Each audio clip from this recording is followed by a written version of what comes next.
श्यामा, अब तहार उल्टा गिनती शुरू।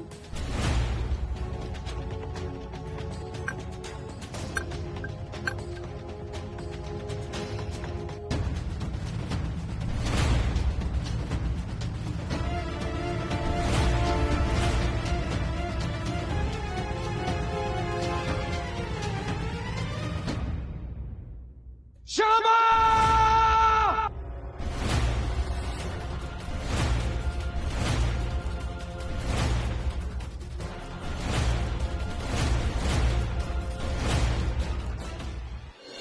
हम बताओ तनी बाबूजी, उद्देश्य ही रहे कि श्यामा के चोर साबित करेगी।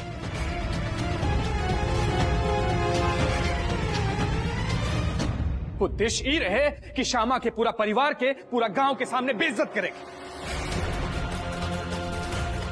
उद्देश्य ही रहे कि श्यामा के घर से बाहर निकालेगी। अरे में खाली मजली भौजी शामिल ना रही, रुक्मणी मौसी के भी पूरा के पूरा हाथ रहे पहुंचे।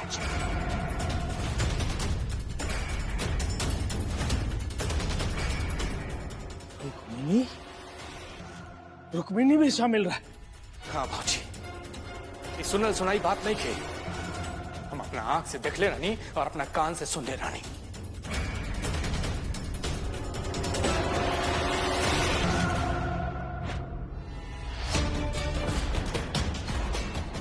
मौसी ऊपरा का करत अरू? ये घर के मान मर्यादा सम्मान बचावे खातिर अपन जुबान पे ताला लगा लेनी हुई है।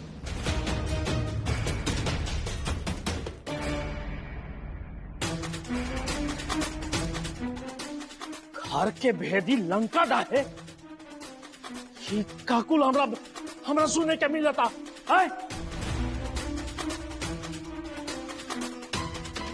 बाजरी तो लेन निखिल जोन कहा था वो सच बा। एकदम विचित्र तरीका बाप ने पूछे की उका कोनो छोट लेकी बिया जैसे आंख दिखा के पूछा तानी ओकरा से। ममता तू बीच में मत बोला।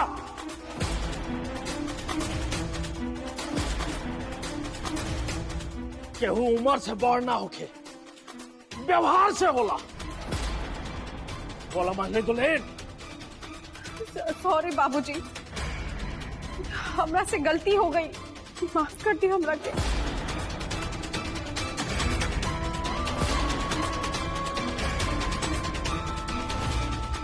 मांगने तो लेन, तहार अपराध माफी लायक नहीं थे। अगर तू माफी मांगे चाहता रू तो तू श्यामा से मांग। अगर वो माफ कर दी तो हम माफ कर दे।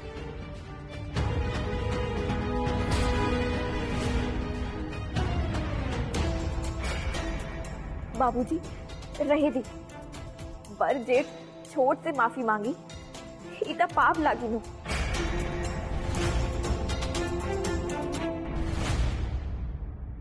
हमरा कोनो शिकायत नहीं थी, तब फिर माफी कैसे?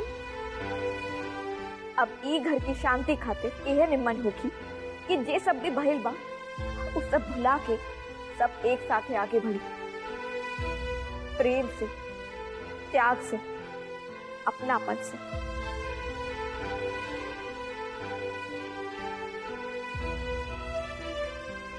दुल्हन, निम्न ज्ञान निम्न स्कूल में पढ़े से ना मिले, संस्कार से मिलेला।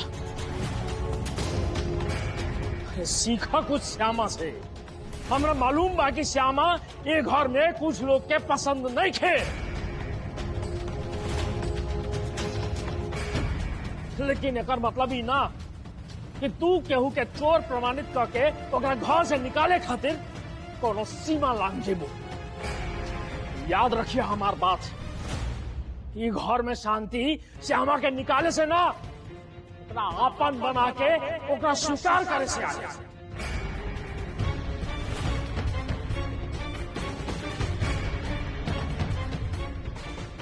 जैसे वो तहार गलती भुला के तारा माफ कर देला। कुछ सीखा श्यामा से और ओकरा अपन जिंदगी में आत्मसात करे के कोशिश करा।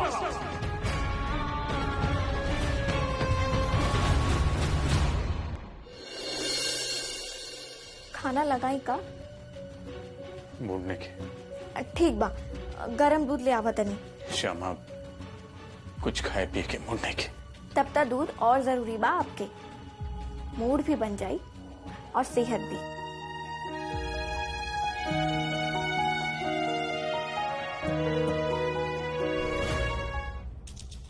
श्यामा, मजली दीदी, कुछ चाहिए का आपके? माफी चाहिए तारा? हाँ, माफी चाहिए? अरे मन तो करता कि तोहार मुंह ऐसे पूछ दी कि आज इतना लोग के सामने हमार बेइज्जती भइल बानू, ओकर कीमत तो तारा चुकावे के पड़ी। श्यामा, सूद सूद करके अगर हम अपन बेइज्जती के बदला ना लेनी ना तो हमार नाम भी माया ना। मजली दीदी, इक्का हो गई बा आपके, अब काहे इतना? मुंह बंद रखा अपन, एकदम बंद। नौटंकी बात कही के। अरे का खा के पैदा भइल बाड़ू तू? जितना जतन कईनी सब फेल हो गईल। तारा के घर से निकाले खातिर का कुछ ना कईनी हम। मछरी में मिर्चाई मिला देनी, बाजार से फूल खरीद के फूल लिए नहीं, दिया में दवाई भी मिला देनी। निखिल के माथा में दर्द शुरू करा के तब पर इल्जाम भी साबित कईनी हम। रास्ता में गाड़ी खराब करे के प्रबंध भी कईनी हम। चोरी के इल्जाम भी साबित कईनी हम। लेकिन ना, तू तो हर जगह से साफ निकल गईलू श्यामा। अरे कैसे समझाई हम तारा कि तू हमार बर्दाश्त से बाहर बाड़ू। माथा दुखा जाला हमार तारा के देखते ही। लेकिन अब ना होगी ऐसन। अब कुछ ऐसन होगी कि तू पास ना सीधा साफ हो जाइबू, साफ। देखा जातू, पहले तो हम तहारा के खाली घर से निकाले के चाहत रहनी, लेकिन अब तहारू नया पालन हार के भी चैन से जिए ना दे। बात से डर लगेला नौकरा। देखा तू, पहले हम ओकर जिंदगी से रोशनी छीन ले, ओकरा बाद धीरे धीरे ओकर जिंदगी भी छीन ले।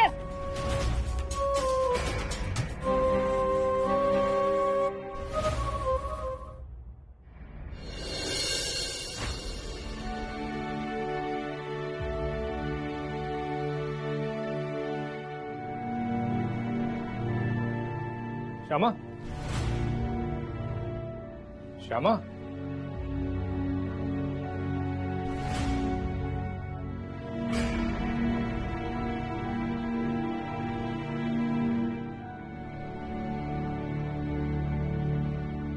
श्यामा, हाँ।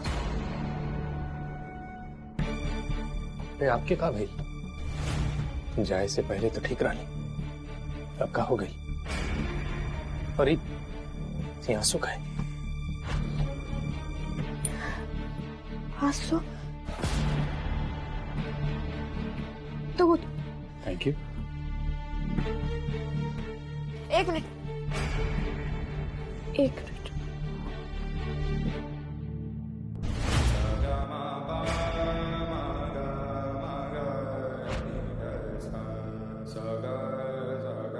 अब ठीक पी ली।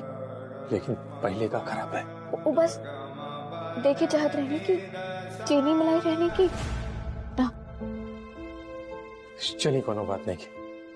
ये कहावत सुने बनी हुआ कि जूठा खाए पिए से संबंध घनिष्ठ होला।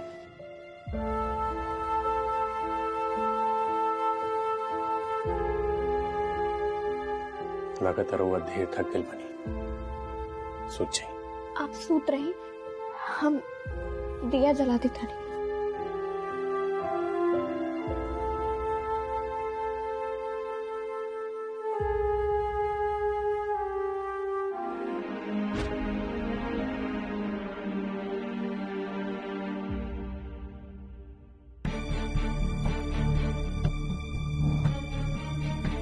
पहले हम ओकर जिंदगी से रोशनी छीन ले, ओकरा बाद धीरे धीरे ओकर जिंदगी भी छीन ले।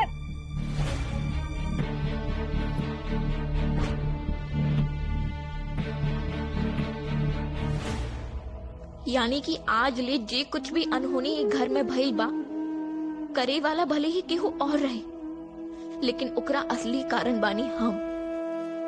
साच त बा जब से हम आयल बानी केहू ई घर में न चैन के रोटी खैले बा न आराम के नींद सुतल बा। अब तक हमरा वजह से इनके जान पर भी खतरा आ गई। अगर ऐसा कुछ भइल तब फिर हमार सास उता प्राण दे दी है आपन।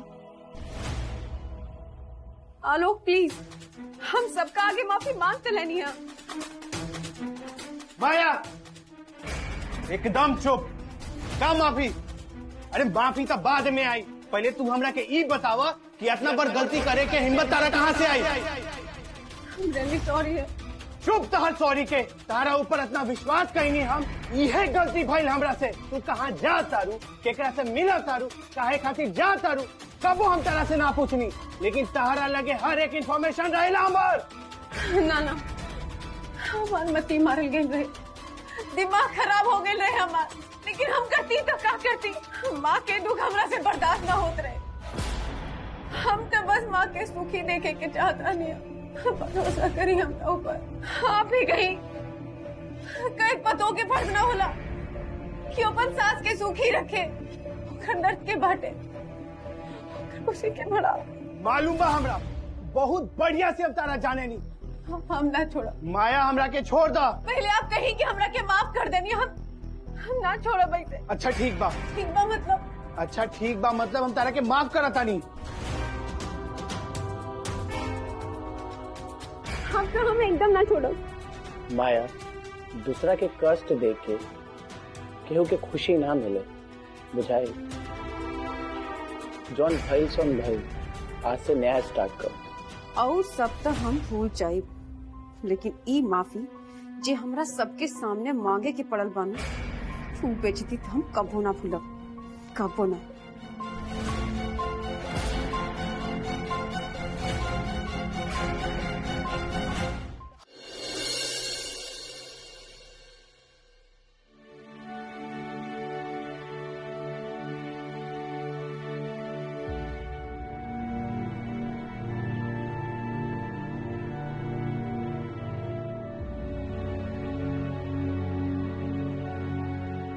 पहले हम ओकर जिंदगी से रोशनी छीन ले, ओकरा बाद धीरे धीरे ओकर जिंदगी भी छीन ले। हे कृष्णा, खुश रखी इनके।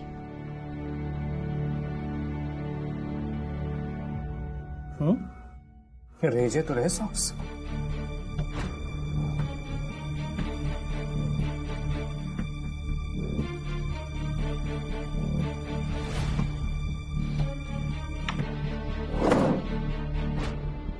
सॉक्स कहाँ गई? इली।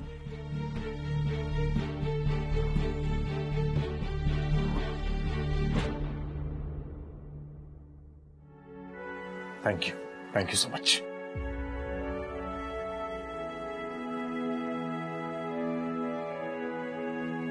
श्यामा, आज से आपके जीवन के नया अध्याय शुरू होके जाता, तैयार रही।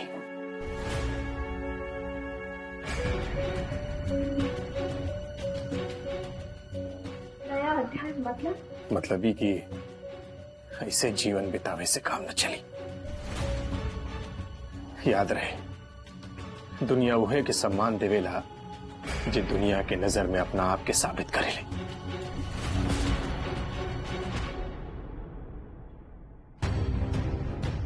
श्यामा, अब से आपके पहला काम अपना पैर पे खड़ा होके के बाद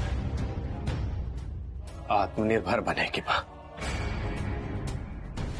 अच्छा चलिए बताइए हमरा कि आपके जीवन के उद्देश्य और सपना का।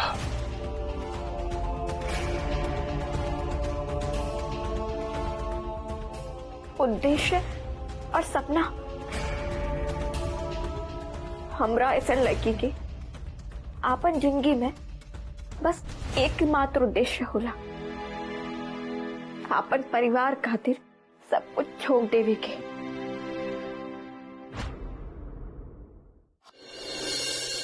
वैसे आपके बहुत बहुत धन्यवाद हमरा बारे में सोचे खातिर। धन्यवाद।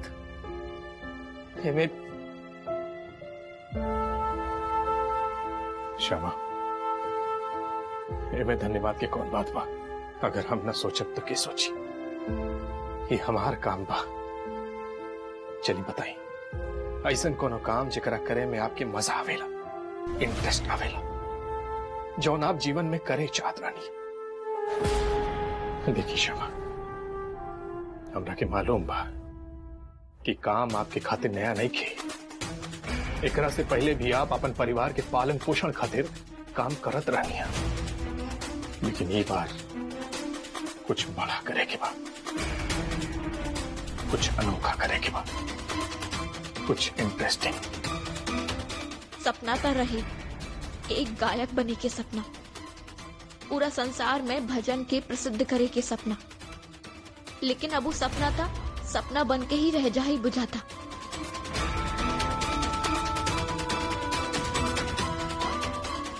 देखी, हम ना बेसी पढ़ा लिखल बानी और ना कोनो दोसर गुण बा और ना सपना देखे के अधिकार। वैसे भी एक साधारण लड़की का सपना देख सकेली? सपना के हो के पर्सनल जागीर न होला शमा। अगर नहीं के देख ली तो देखे शुरू कर दे।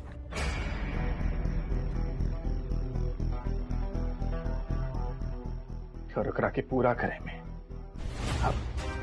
हम आपकी मदद करब। ठीक बा, हमरा के तनी समय दी।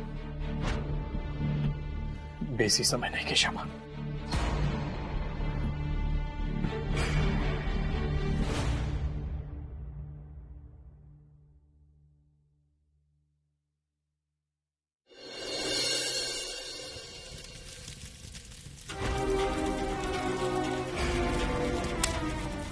तहार अपराध माफी लायक है। अगर तू माफी मांगे चाहता हूँ श्यामा से अगर वो माफ का दी तो हम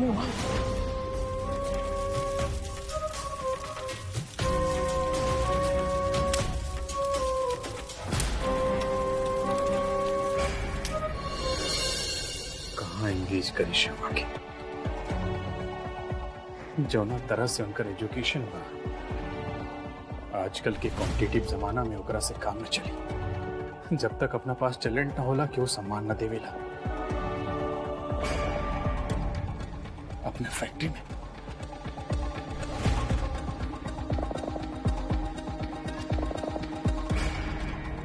मछरी में मिर्चाई मिला देंगे, बाजार से फूल खरीद के कुल लिया नहीं। निखिल के माथा में दर्द शुरू करा के तहार ऊपर इल्जाम भी साबित कईनी हम। रास्ता में गाड़ी खराब करे के प्रबंध भी कईनी हम। चोरी के इल्जाम भी साबित कईनी तहरा ऊपर। लेकिन ना, तू तो हर जगह से साफ निकल गईलू शामा। ना, अपन फैक्ट्री में तो खाली एगो वर्कर बन के रह जाइयो। कुछ अलग करे के पड़ी श्यामा के, लेकिन का?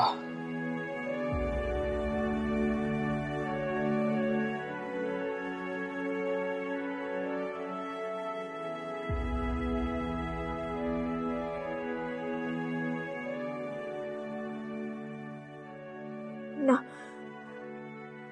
हमरा वजह से आप पर कोई आँच ना आवे देगा, रत्ती भर भी ना। आपके खुशहाल जिंदगी ही हमार जिंदगी के उद्देश्य बा, और कुछ ना।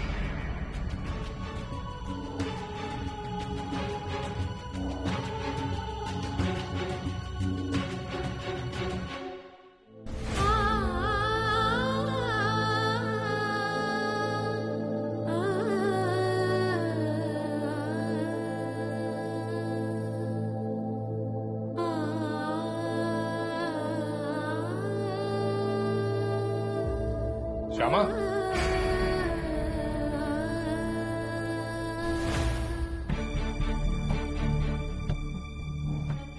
एक दिन पूरा बीत गई, का सोच ली?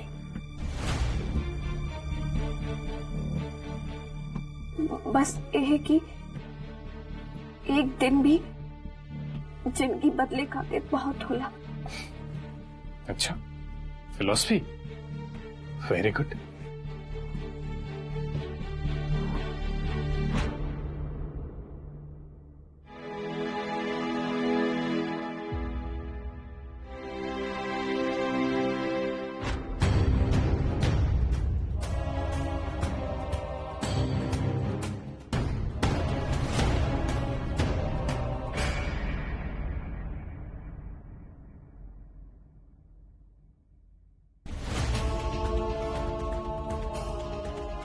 श्यामा, श्यामा,